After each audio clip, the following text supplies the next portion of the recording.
My name is Mohammed Parvaz. I'm an associate professor at the Icahn School of Medicine at Mount Sinai in the departments of psychiatry, neuroscience, and AI and human health. All right, so the major challenge that I see in my field, which is substance use disorders, is that we have very limited FDA-approved medications, especially for stimulant use disorders. So that results in very high relapse rates, and a lot of individuals who seek treatment from substance use disorders, especially stimulant use disorders, relapse very soon after seeking treatment and come back. So there's this revolving door that people get treatment, relapse soon after, and come back. So that's been a major challenge in substance use disorders, especially the stimulant use disorders. Our lab looks at how brain and behavior changes over the course of abstinence and treatment during substance use disorders. Specifically, we are developing behavioral treatments or behavioral interventions.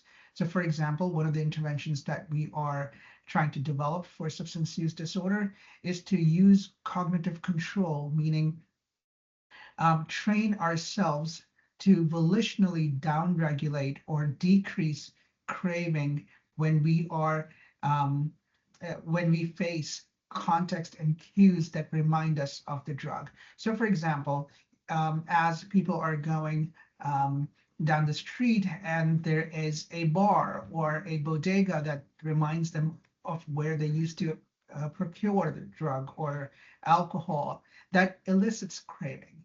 So what we do, we train our participants in to downregulate, to volitionally decrease this arousal that they get from looking at context and cues that reminds them of substance that they used to take. So we are currently conducting studies to see whether what is the effectiveness of these behavioral interventions through brain imaging. And we do see that individuals with substance use disorders or stimulant use disorders are actually able to decrease their reactivity to drug-related cues and context, as can be seen with some brain imaging techniques.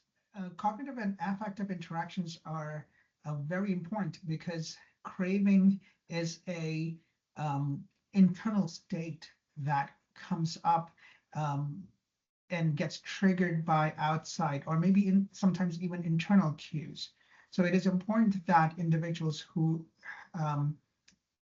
have substance use disorder are able to recognize when those triggers happen and this increase in craving so they can try to self-regulate early. Because what we have seen in our research is that the longer that craving or this internal feeling of drug seeking stays, it becomes more and more difficult to regulate. So one of the things that we see and in our research is that our individuals with chronic substance use, they often do not recognize craving as brewing inside until it becomes too difficult to control.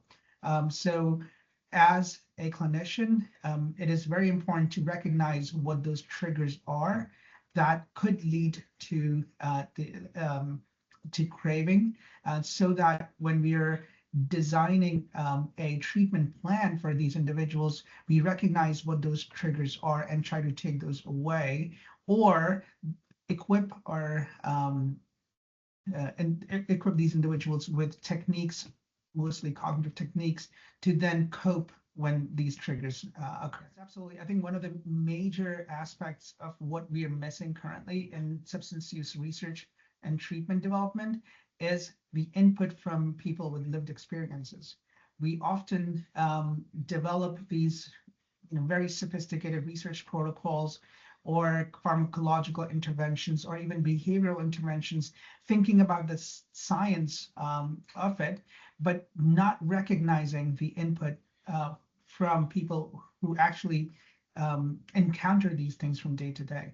So I think that it is very important that both research and as well as treatment development there is this input from people with lived experiences, but also caregivers, right? So we're thinking about clinicians, we're thinking about uh, family members, and recognize that each of these individuals are somehow a stakeholder in the individual's treatment.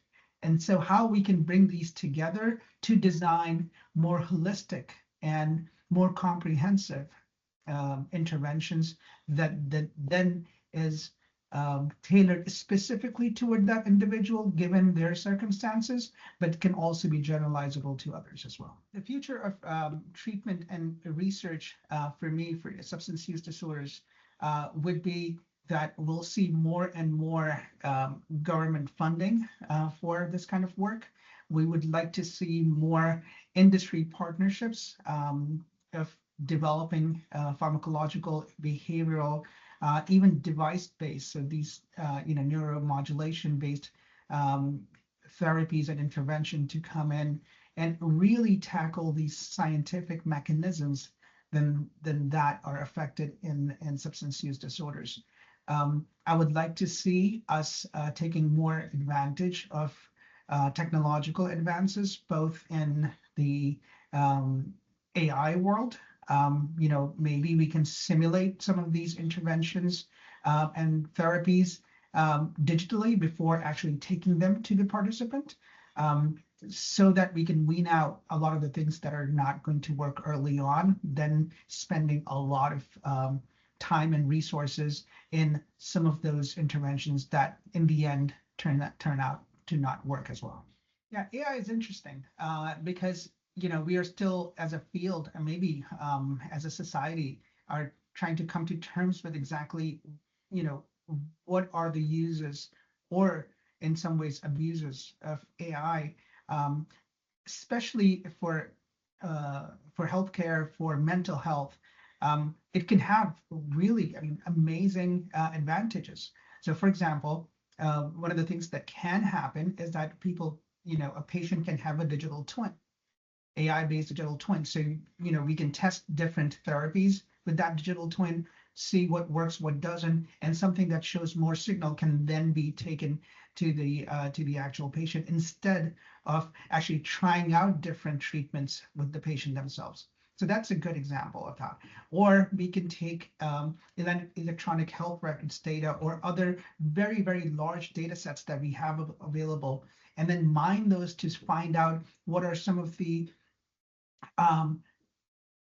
types of individuals who may be at higher risk for something, and then provide more resources for prevention or for treatment to those resources, to those individuals. So in that way, it could be very helpful. But if we then use that to drive and let that drive research and let that drive scientific rigor, that becomes problematic because then we have no way to check what's an AI hallucination, for example. What are some of those things that the AI came by itself? So we'll have to somehow regulate and have some checks and balances on AI-based advances to make sure that the models that we're developing for healthcare, for mental health, are rooted in medicine, are rooted in actual biology of the disease. So one of the challenges that specifically in the field of substance use is the stigma that's associated with substance use disorders. A lot of individuals, a lot of people feel that this is not a biological disorder, this is more of a behavioral issue. What we are trying to do as a field is to understand this disorder as a biological disorder where brain and behavior are affected by this disorder. So it is very important for people who are suffering from substance use disorder to take the opportunity, if they have, in participating in research, to help us as scientists and clinicians to better understand the disorder so that we can drive or they can help us drive, or together we can all drive more or better treatment that are informed both scientifically and clinically, but as well as I pointed out earlier, with lived experiences. And it is only this combination and between clinicians, scientists, and individuals with lived experiences is where we can move the needle on substance use disorder treatment.